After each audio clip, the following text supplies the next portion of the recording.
This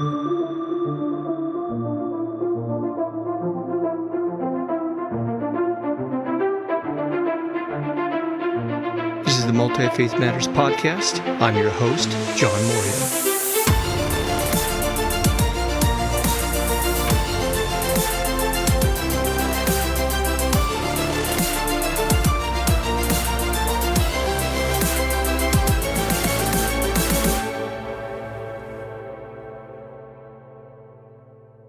This is John Moorhead. I would like to take a moment here at the Multifaith Matters podcast to thank two new supporters.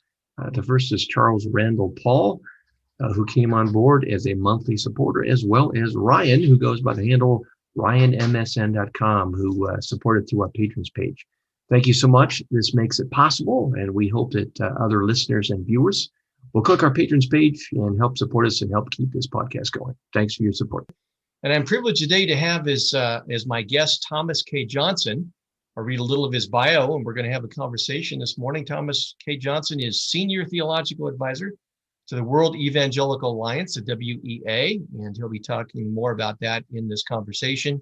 The WEA represents and connects over 600 million Christians in 140 countries.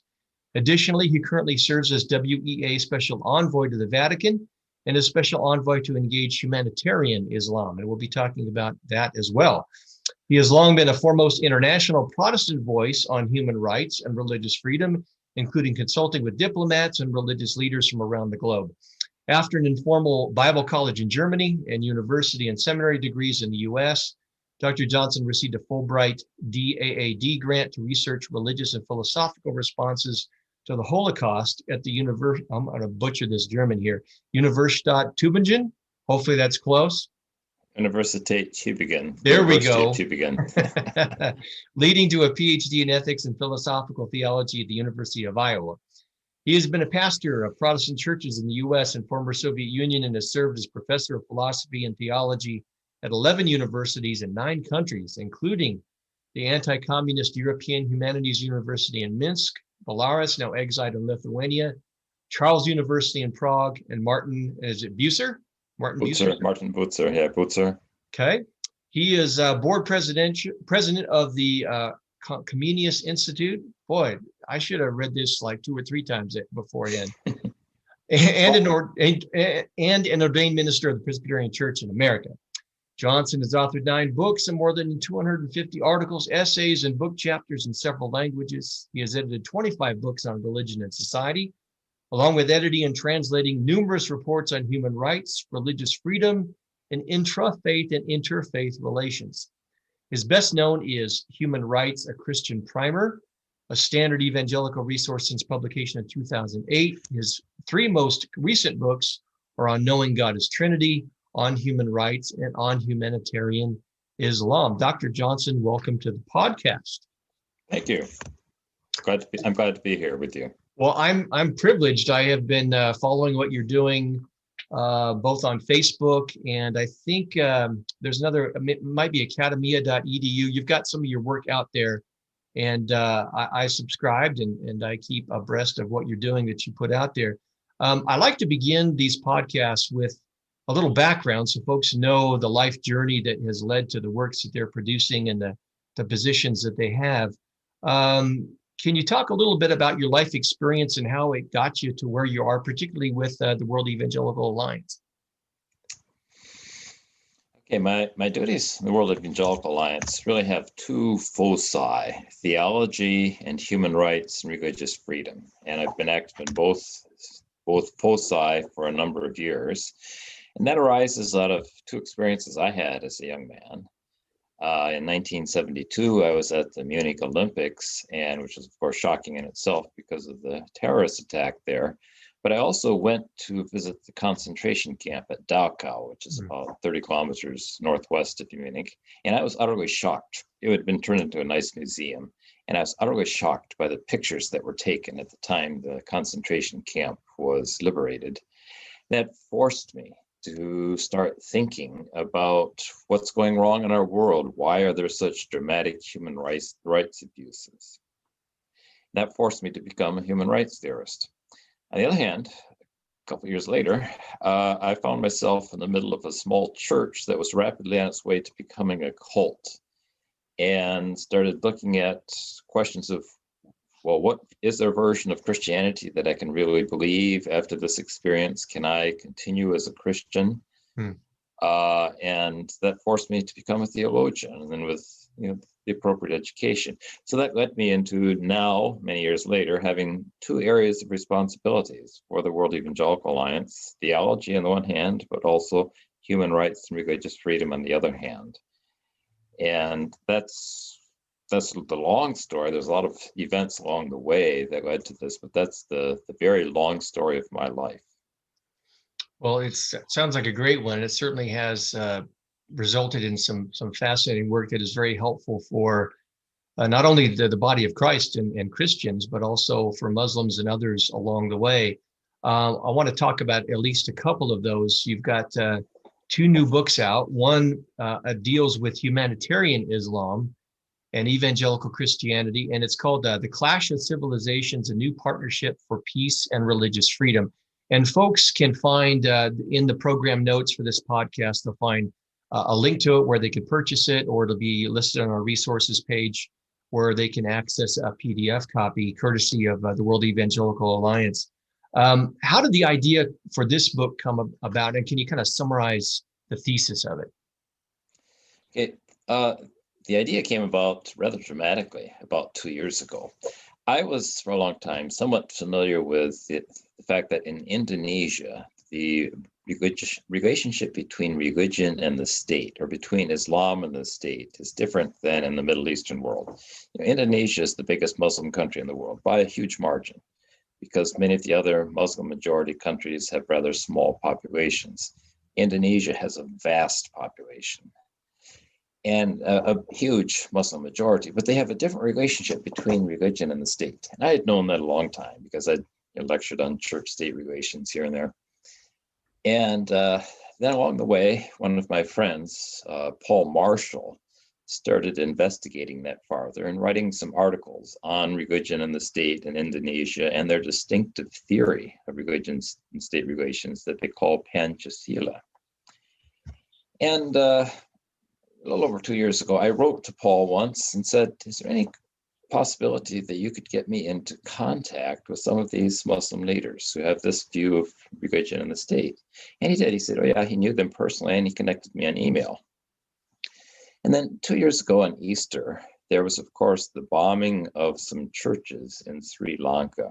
And I already had a little bit of email contact with the representatives of Indonesian Humanitarian Islam.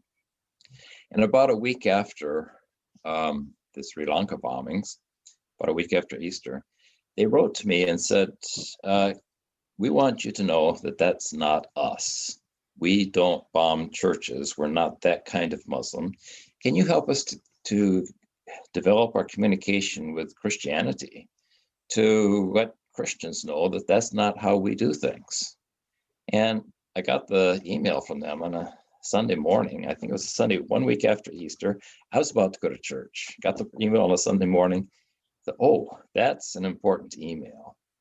And then on later Sunday, I wrote colleagues in the World Evangelical Alliance and said, oh, this is important. You should follow up on that. Let some other things wait. And so I started corresponding with them and decided I need to, just as quickly as possible, read their books and read anything I could about them. And then I learned that one of their senior members was going to be on vacation in North Carolina, not far from where I live right now. And so I said, can I buy you lunch? If you're on vacation, just a couple hours drive from where I am. So I got together for lunch, and that led to more meetings, including a meeting in Washington, D.C. a few weeks later with the head theologian of their movement, who was in Washington for meetings. And I said, well, we just have a lot to talk about. How would it work if I took a group of evangelical leaders to meet with you in Indonesia? And they said, great, that would be wonderful. I would lead a group of evangelical scholars and leaders to meet with a group from their movement in Jakarta.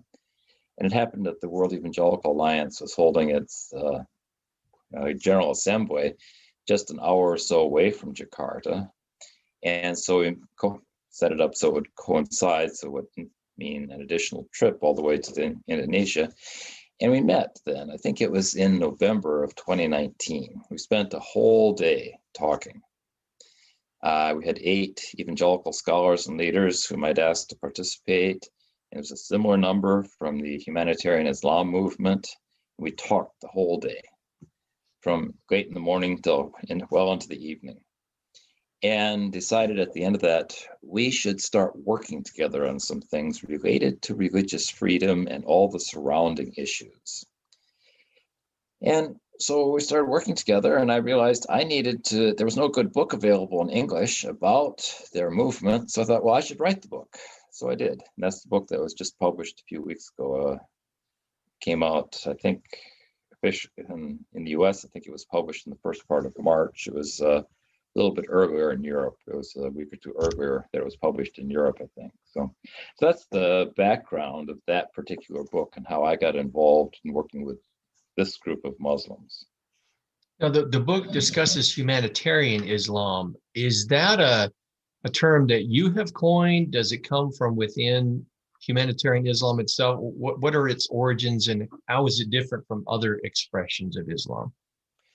Well, that's think of it as a brand name for the type of Islam being promoted by their major group. Islam is very, very diverse. It's a horrible mistake to think of Islam as unified. Islam is unified in only a few things, such as celebrating Ramadan and calls to prayer and this kind of thing.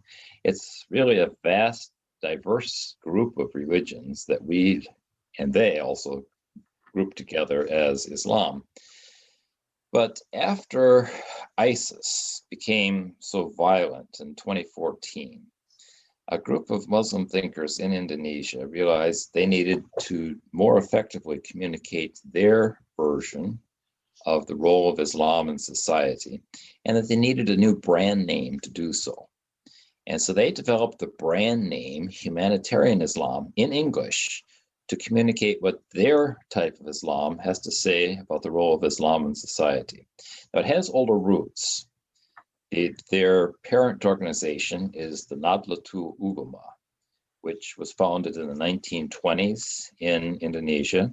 That was founded in response to the takeover of Saudi Arabia by the Wahhabi group of Muslims. So, in reaction to that, they formed their own new organization, the Nahdlatul Ulama, to promote an alternate vision of what Islam should be.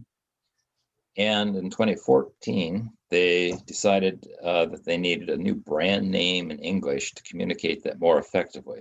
Though it has longer roots, much longer roots in Indonesian Islam, that's a brand name that's a recent development in response to ISIS.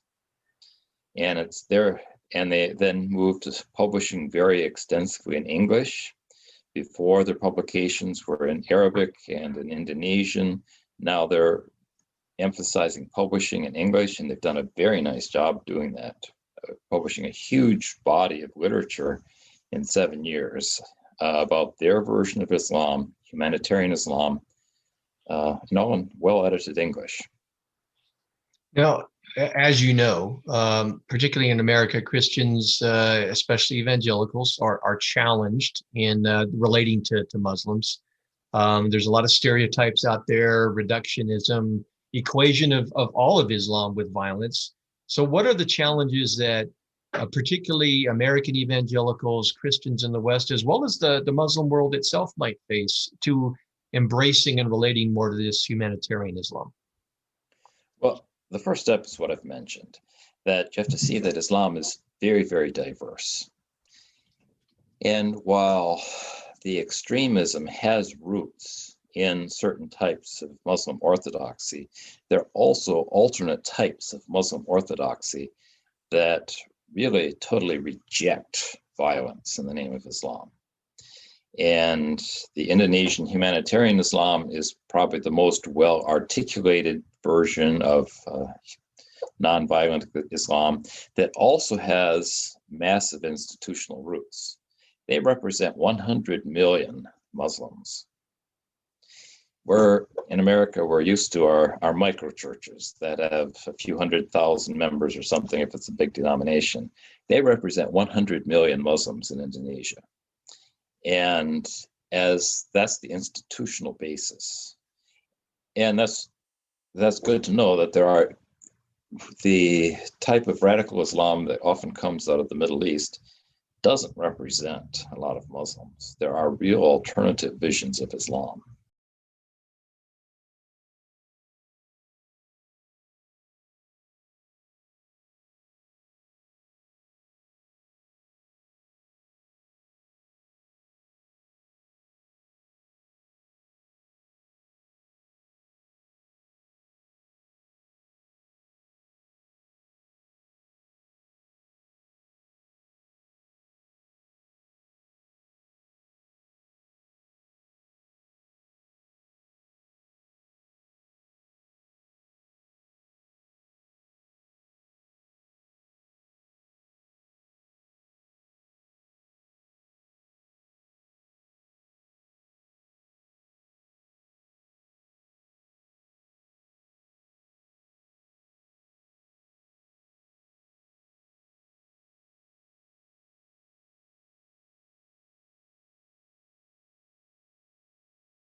What you shared on Facebook and with me as well, privately, a fascinating response to this book of yours on humanitarianism by the Muslim community. Can you talk about that?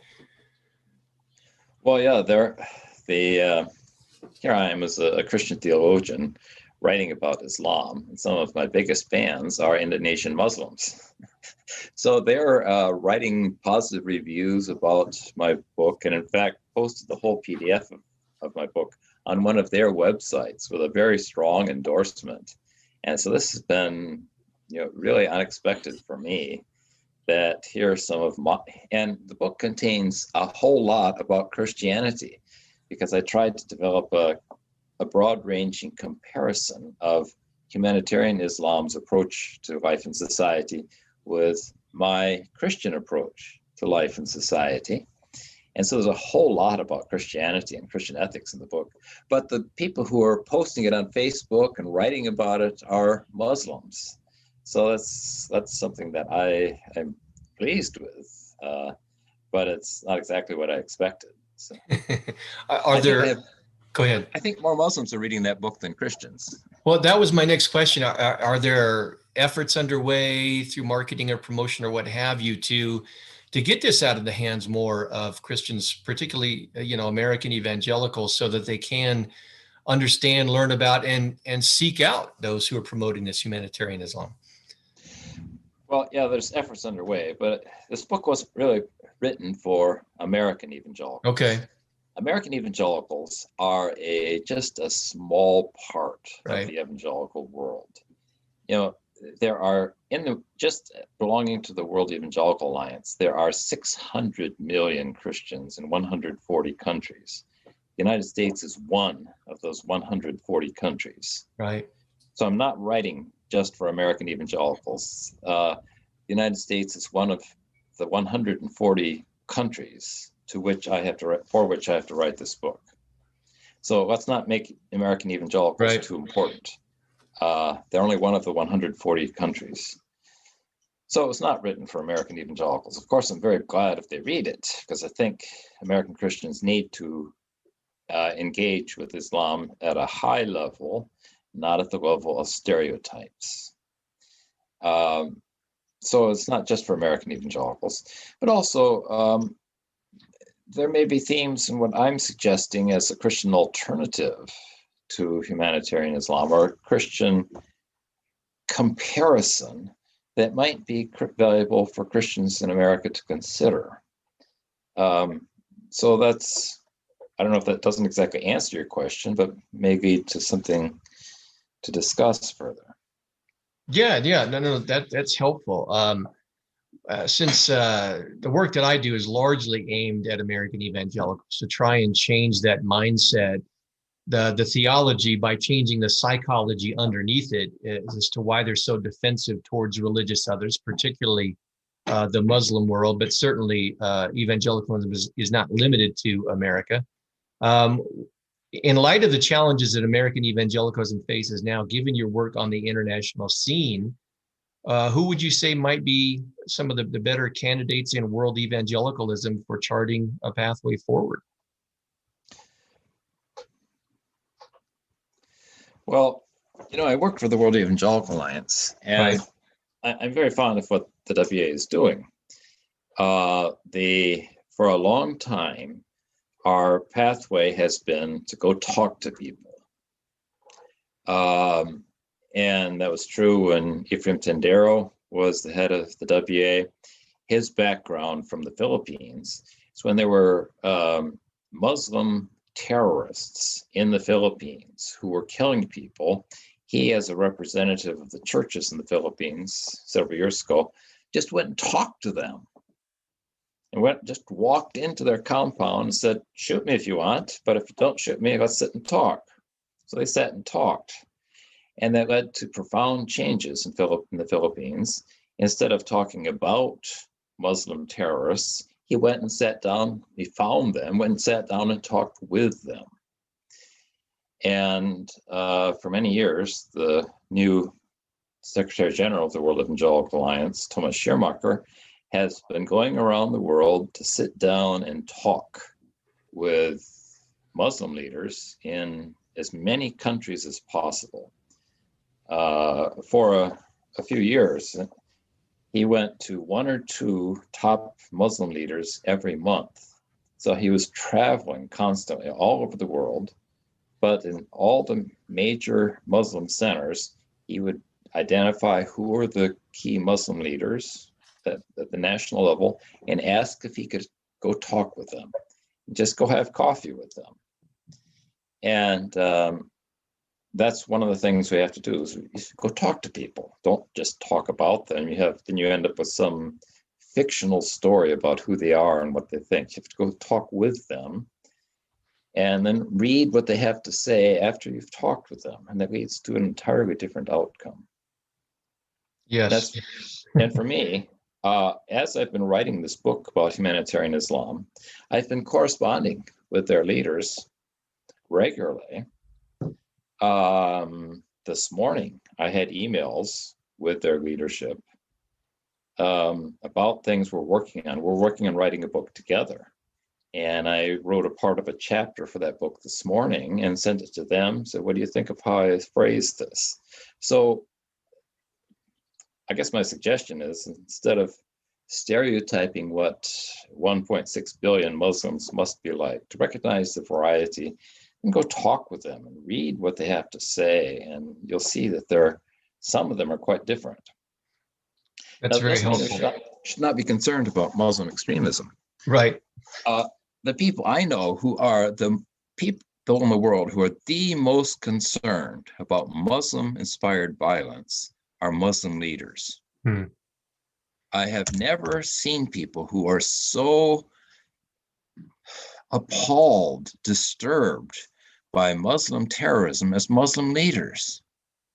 And to hear them talk about how when they saw videos of ISIS murdering people, they had a meeting just to watch the videos together. One of their technicians had pulled together the videos, a group of videos, so that they could see them, together.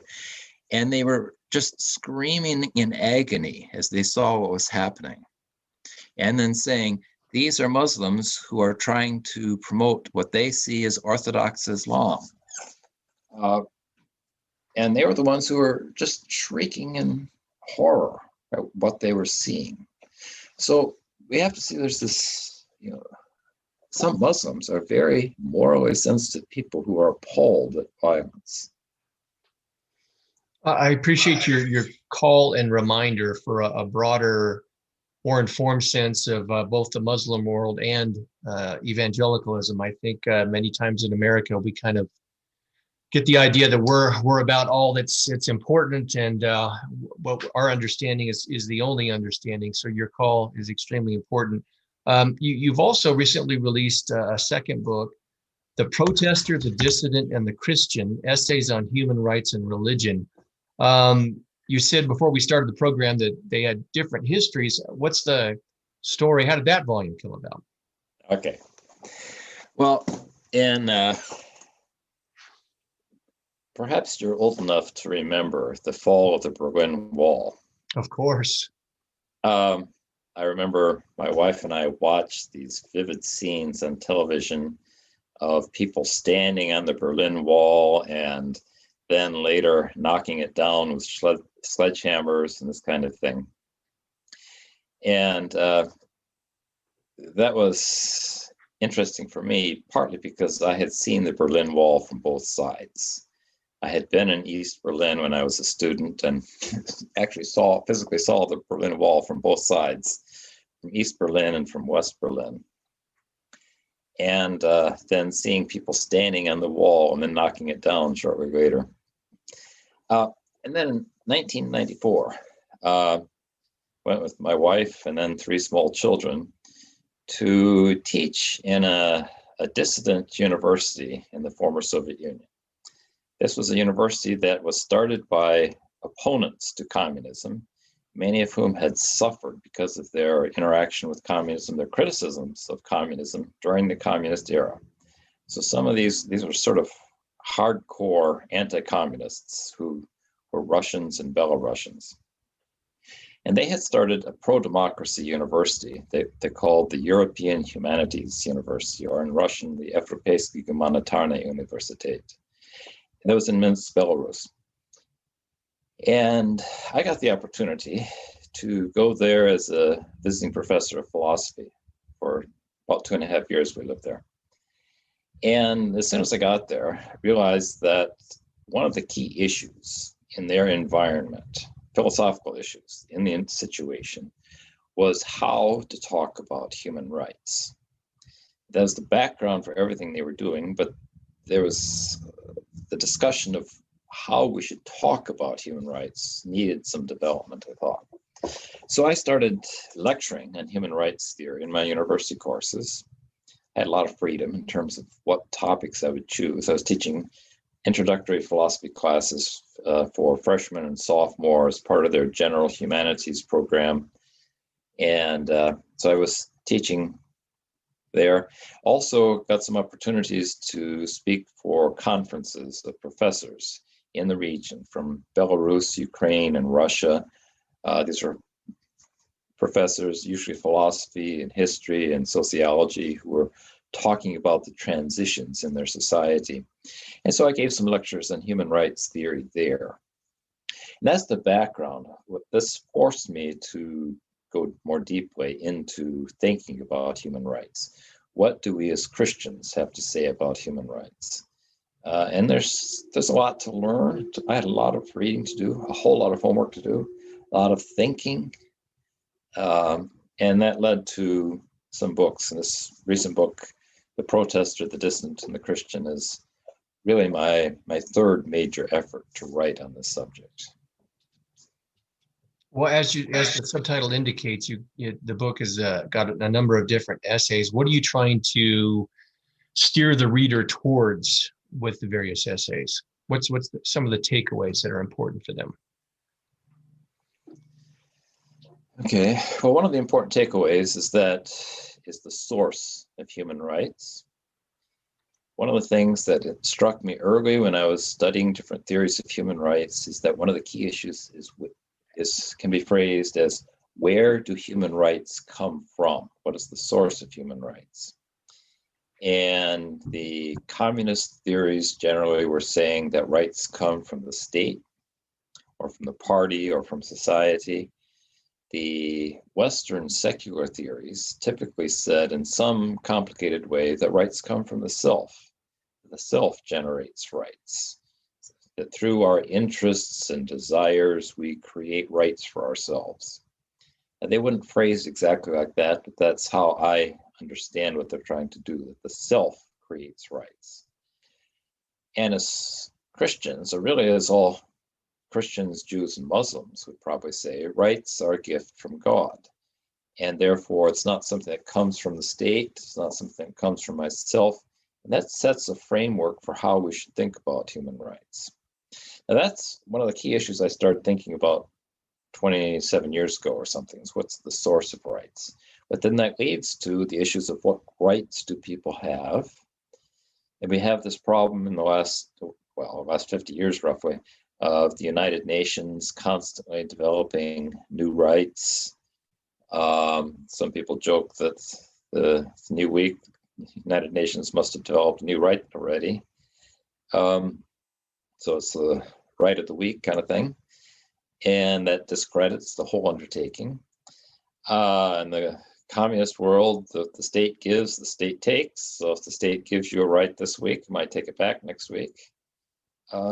So in that framework, to start talking about what rights do we think people really have that are God-given rights, therefore they're inalienable, or in more recent terms, unalienable.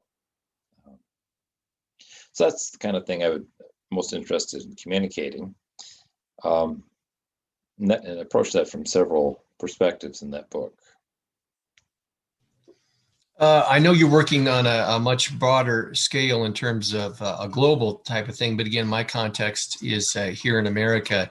At least American evangelicalism tends to be very doctrine-oriented and worldview-oriented. And one of the things I appreciate about your work is you're doing theology, but you're also working on ethics. And I think many times in the American context, we're missing the focus on ethics connected to theology and this idea of virtue, a virtuous theology, a life way of relating to other people, particularly those in the Muslim world.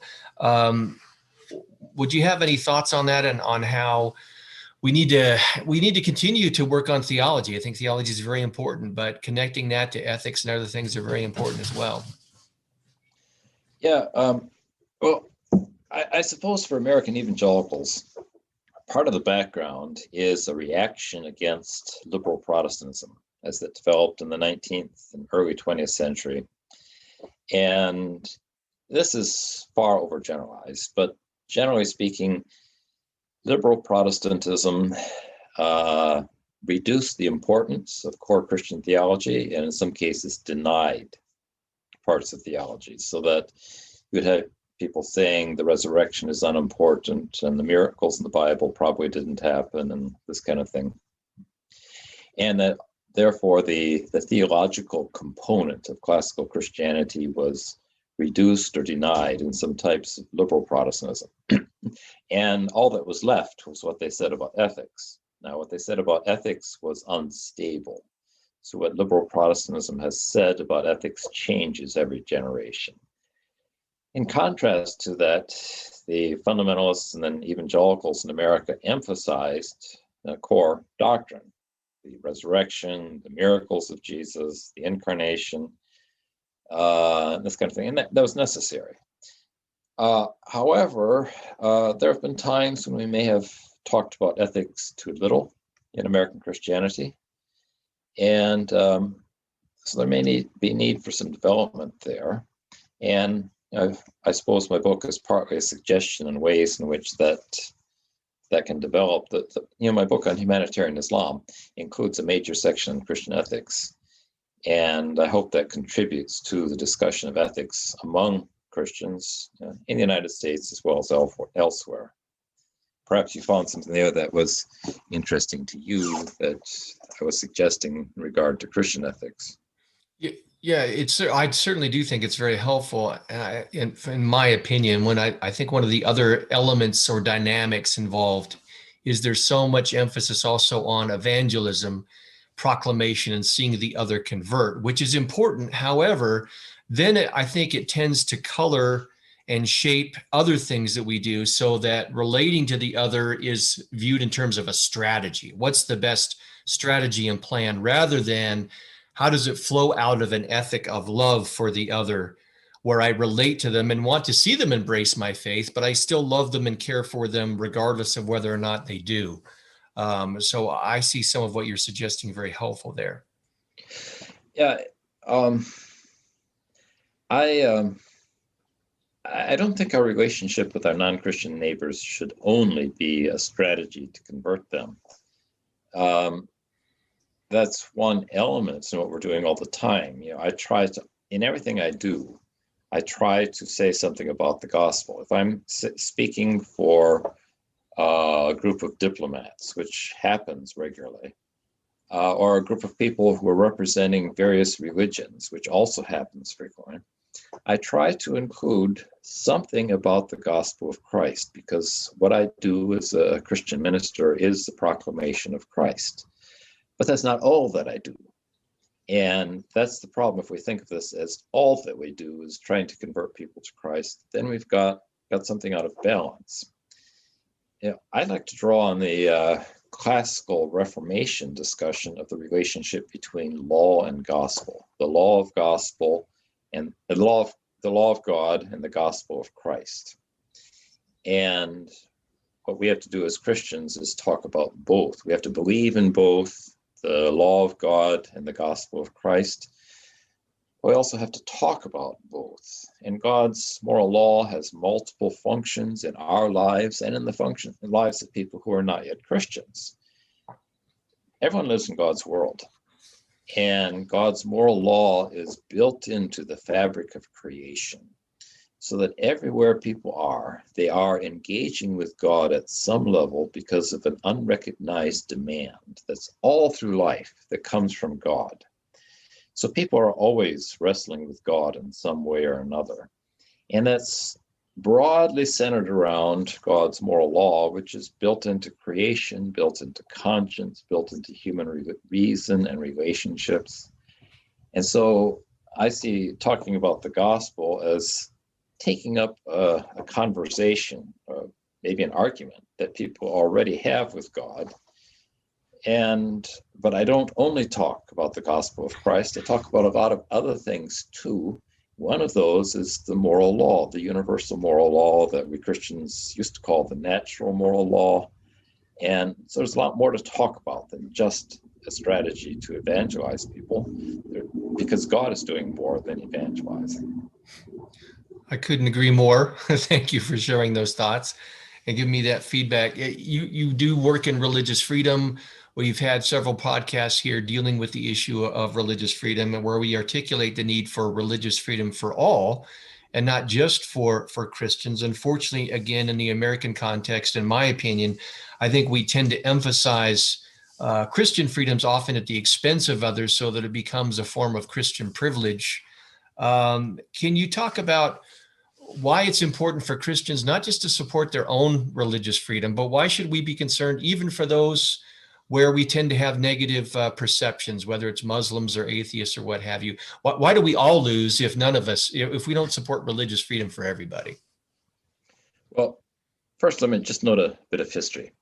When the World Evangelical Alliance was formed in the 1840s, one of the first things where there was engagement, political public activism, was in the realm of religious freedom, and it was on behalf of people who were not Protestants or evangelicals. So this goes to the heart. The World Evangelical Alliance grew out of the Second Awakening in the first half of the 19th century.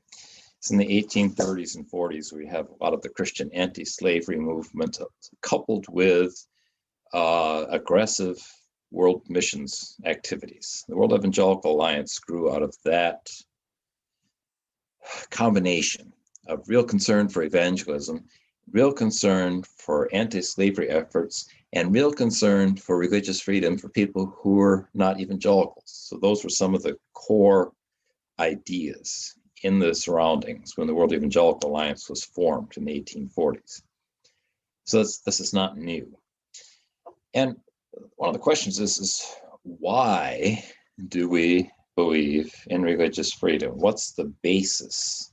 Is it just because I like my freedoms, or do we believe in God-given human dignity? And if we believe in God-given human dignity, then we can't really do things that impinge directly on the dignity of other people. And when people are worshiping, that's one of the most distinctively human things they do. Human beings are the only religious entities in the universe, as far as I know. And people they're most distinctly human when they're participating in their religious beliefs and activities. And to not allow people to do that is really an assault on human dignity. I believe it's a denial of that people are created in the image of God. So if I want to deny that people are created in the image of God, then I may deny them their freedom of religion. But if I take the first chapters of Genesis seriously, that means I believe that my neighbors are created in the image of God, and that they are always reacting to God, even in poorly chosen religions. Then I have to allow them the political, legal freedom to do so, even if I'm also trying to tell them about Christ. I would add a further point. There have been times when Christianity has been closely connected with the power of the government. Now, this isn't new in American history. When Charlemagne was crowned emperor at Christmas in the year 800 in Rome, he was being crowned as emperor of the Christian empire. This idea of a Christian country or a Christian empire is a very old idea. It's not distinctly American, and has not worked very well. When people are not allowed to choose Christ freely, something is out of place. I think God wants our voluntary response to the gospel. I don't think God mostly wants people to pray the Lord's Prayer or the sinner's prayer, because they'll be executed if they don't. I just don't think that's the way God wants things to be. So that's maybe complicated, but those are some of my reasons why I think it's really quite important that Christians protect the religious freedom of others, not only for Christians. And I surely don't want the government, whether in Washington or Brussels or wherever, to be deciding which Christians are not to be persecuted. Because then we might end up with Presbyterians persecuting Baptists and the Lutherans and the Methodists having to choose which side they're on. That's not what we want at all. That's right. Yeah, we don't want to resurrect some of the darker chapters of church history, that's for sure. Right. Yeah. Well, I had sent you some questions ahead of time, and we've covered those. Are there other things for listeners and viewers that you would like them to know about in our conversation here? Other things that I haven't touched upon that should be brought out? Well, one of the things that's important to me is that when I think about what God is doing, I always think about God is doing something more than converting people to Christ. Now, I've seen and participated in numerous missions conferences over 50 years. I have enough memory to have been through 50 years of this. And when people talk about what God is doing in the world that's so exciting, they tend to talk about people coming to faith in Christ. And of course, I'm delighted that's happening. I'm thrilled that people are coming to Christ. Never in history have so many people been coming to Christ. The Great Commission is being fulfilled right now on a global level, even if Americans don't always see it. But that's not all that God is doing in the world. God always has been actively involved with his creation and with all people in things that are not only connected to the gospel. So I think it's valuable for Christians to talk about God's general revelation, that God is speaking through all creation and every dimension of creation. It's good to talk about God's common grace, or sometimes called his general or universal grace, that God is the one who gives us what we need for daily life. And that's true for everyone. I think it's important for us to talk about universal human dignity, that God gives dignity to all people, not only to Christians. And to talk about God's universal moral law, what Christians used to call the natural moral law, and that people are always interacting with it because it's built into the fabric of creation. So certain things that I think is valuable for Christians to talk about that we may sometimes neglect. It's not because I think the gospel is unimportant. I do. I'm a Christian. That's the basis for my life and hope, that I belong to Jesus Christ. But that's not all that God is doing. God is also involved in many other ways in his common grace and general revelation. And we should talk about that in all the different discussions we have. I couldn't agree more. It sounds like you're calling for an expanded understanding of the presence of God and all of his creation and what we as Christians should be doing. I think many times we do kind of live out a kind of a form of Christian reductionism. We're emphasizing just a few things and neglecting a great deal of other things that are important. And your work certainly has shined an important spotlight and given folks a lot to think about in that regard. So that's a good word. In fact, I can't think of a better word to close on as we draw to a close on our scheduled time here. Dr. Johnson, I want to thank you for being a guest here and on the program. I will again let folks know that we're going to have a link to these books in the podcast description notes, and folks can click and either purchase the hard copy of that, or on the resource page on our book section, we will have links to PDFs that they can download that you have graciously made available. So I appreciate, Dr. Johnson, your time that you've made in a very busy schedule to talk to us. Well, thank you. It's been a real privilege. Thank you for the opportunity.